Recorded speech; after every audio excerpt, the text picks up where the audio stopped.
Week 6 Sneaky Sleepers. I baked up some fresh hidden gems to put you on game. But first, welcome to the playlist. Thank you for kicking it. I am Jimsy, and this is Fantasy on Repeat. Again, today these are going to be my players that you can put in your lineup, bench stash, or just to put them on your radar so you can get eyes on them. And this episode will be a mixed bag, so for future episodes I will do a stash episode and then I'll do another sleeper episode. But you already know how the saying goes, when life gives you lemons, you take the lemons. And this is perfect for the first running back on this list. He is trending up very fast. This is going to be the rookie running back for the Dallas Cowboys, Jaydon Blue. Look, he is the RB2. He's been elevated since Miles Sanders is now out for the season. And when you get elevated in the depth chart, that matters because this Cowboys offense is elite. It is top tier. They're leading the league in a lot of offensive metrics. If Jaydon Blue can add his vision, his patience, his footwork, and cuts to lead to the explosiveness, that's going to be awesome. So check out his utilization. It's just going to be worth watching. You can expect maybe 5 to 10 touches, but he can still deliver fantasy points because he's going to get a mix of dump offs, some screens, and some red zone looks too. It's just he's been a healthy scratch, so he's ready to cure that itch. And don't be surprised if that 4.4340 is on display. This rookie class, I already said, is very special, so don't sleep. And this could be a week where Jaydon Blue just blows up out of nowhere. No one's really expecting it, so that's going to be dope to just, like I said, put you on game about these players. Maybe you want to beat your league mates to the waiver wire or just have them on your bench. That's cool too. And going from the running back 2 to the wide receiver 2 of the Dallas Cowboys, we're going to go to Ryan Flournoy because I just want you to keep your eyes on him as well. They're drawing up plays for Ryan Flournoy, and that resulted in him in having a little breakout game. And the Cowboys right now are the #1 offense in football. They're averaging 30 points per game. Dak is playing elite football, and when Dak cooks, that means the secondary pieces are going to eat.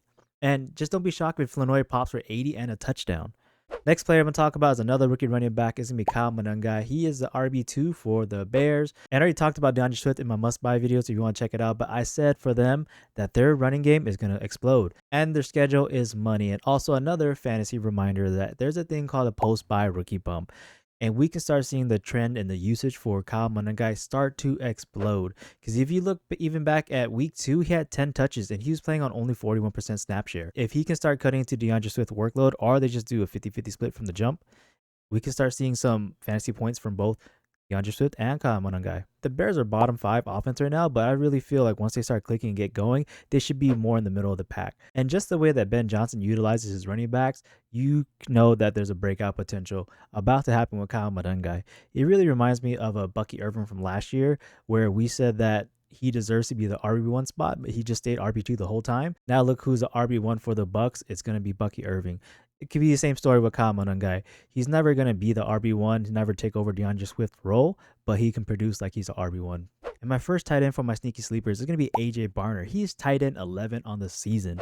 And the wild part about him is that he is at 31.3 red zone target shares. That is the 3rd highest. He's valuable. He's efficient. He's McDonald's. The kid's hangry. Happy Meal. Valuable. Efficient. 7-Eleven. It's convenient. Always open. You know, and the Seahawks are top 5 in total yardage.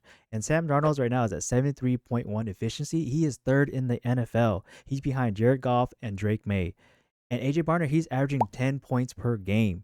And he has TD upside. That's just too easy. He's very stream-worthy tight end that you can play this week.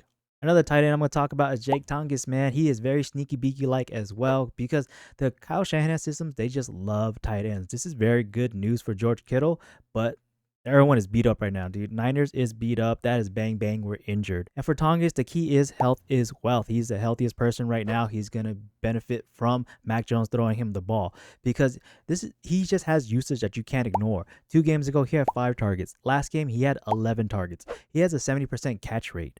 And Mac Jones, when he throws to him, Mac Jones has a 123.4 QBR rating. That's amazing. It's a good combo WOMBO. And if it keeps up, Tonges could just be a very sneaky sleeper. Since we just brought up Mac Jones, let's talk about him as another sneaky sleeper because I get it. Don't laugh. You want to laugh at Mac Jones, but he has been slinging it. He has 301 passing yards per game. He leads the league. Next matchup against the Bucks, I get it. You think he's going to get jumped behind the line of scrimmage, but the Bucks are very mid in defense and they're very exploitable. Last week, Sam Darnold only got hit twice, and he got 0 sacks on the day. So the Bucks defense is very middle of the pack of sacks, so don't be scared to start Mac. Ooh, bars. And I just think quietly he's a very safe QB streamer on the week. And my last sneaky sleeper on the week, he's an OG vet that's still producing. This is Sterling Shepard. And everyone wants to know is like, is Mayfield gonna only feed Emeka and Buka? I mean, I wish I have Emeka and Buka everywhere, but you have to remember this, that room right there is a very legendary locker room. They have a very happy wide receiver group. Mike Evans is gonna share his wisdom, dude. He's on his way out. He's had how many 1,000-yard seasons now? He's just an OG. Chris Godwin as well, man. They're just happy for this young buck that's coming in. They have Emeka and Buka who has getting so much praise over there, and Sterling Shepard can just learn from all types of ways, and he can level up his own game too. So I think that's what's going to happen. They're just going to feed off each other. And right now, Sterling Shepard is averaging 5 targets a game, putting up 8.4 points per game, and he's trending up in usage. Last week, he had more air yards than Emeka and Buka. All right, y'all, that was it. Those are my sneaky sleepers, my mixed bag of players that you can stash or you can play. But either way, if you're trying to beat the waiver wire or just the league mates, I wanted to put you on game on these players. And I do appreciate y'all for coming through, man. Thank you for kicking it. I appreciate all the new subs coming in. And let's run it back, dude. Like, comment, subscribe. Until next time, Jimsy out. Fantasy on repeat.